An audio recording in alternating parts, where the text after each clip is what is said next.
Շնորհակալություն, մեծարգո պարոն վարչապետ, հարգելի գործընկերներ, ձեր քննարկման ենք ներկայացնում կառավարության կառուցվածքի եւ գործունեության մասին օրենքում եւ թվով 36 հարակից օրենքներում փոփոխություններ եւ լրացումներ նախատեսող օրենսդրական փաթեթը, որով կառավարության ծրագրին համահունչ առաջարկում է ստեղծել ներքին գործերի նախարարություն։ Նոր նախարարության ստեղծումը թույլ կտա նաև ապահովել ոստիկանության ոլորտի թե խորհրդարանական,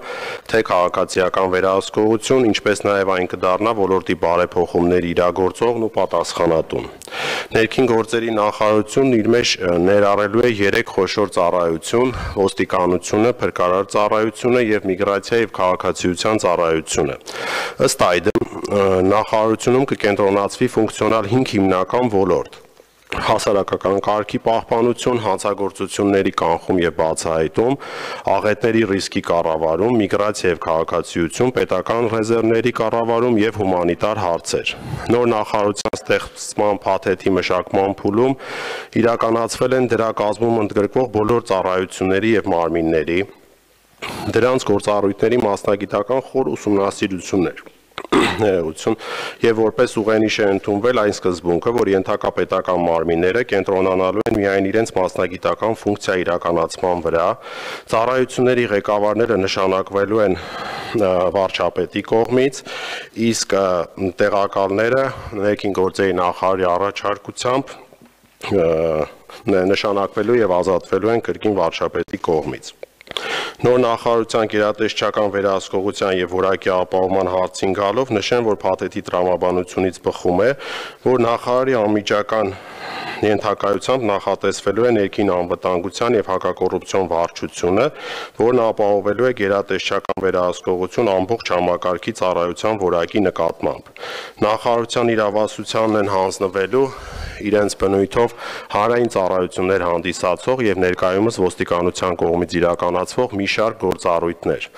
Անհրաժեշտ է հատուկ ընդգծել, որ նկատի ունենալով փրկարար եւ ոստիկանության ծառայողների համար սահմանված սոցիալական երաշխիքների գործող համակարգը, նախարարության համապատասխան ստորաբաժանումներում քաղաքացիական ծառայության անցնելու դեպքում նախագծով նախատեսվում է կարգավորում առ այն, որ այդ ծառայողները նշանակվելու օրվանից հետո 5 տարվա ընթացքում օգտվելու են պետական կենսաթոշակների մասին օրենքով սահմանված երկարամյա ծառայության զինվորական կենսաթոշակ ստանալու իրավունքից։ Փաթեթային լուծմամբ առաջարկում է զուգահեռաբար դադարեցնել արտակարգ իրավիճակների նախարարության գործունեությունը եւ որպես անցումային փուլ նախատեսվել է մինչեւ 4 ամիս ժամկետ այն գործունեության դադարեցման համար։ Այսինքն, նախագծերի ընդունումից հետո որոշակի կարճ ժամանակահատված ունենալու են կառավարության 13 անդամ, որից հետո, երբ ամբողջությամբ դադարեցվի արտակարգ իրավիճակների նախարարության գործունեությունը, կվերադառնանք 12 անդամով գործունեության ծավալմանը։ Նման լուծումը երաշխավորում է այս մեծ ռեֆորմի ընթացքում հանրությանը մատուցվող ծառայությունների անգամ 1 րոպե կանգ չունենալը։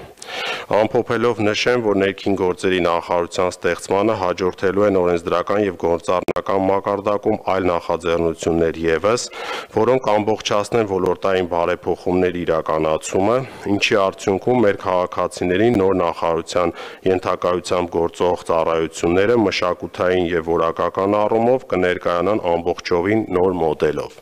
Շնորհակալություն։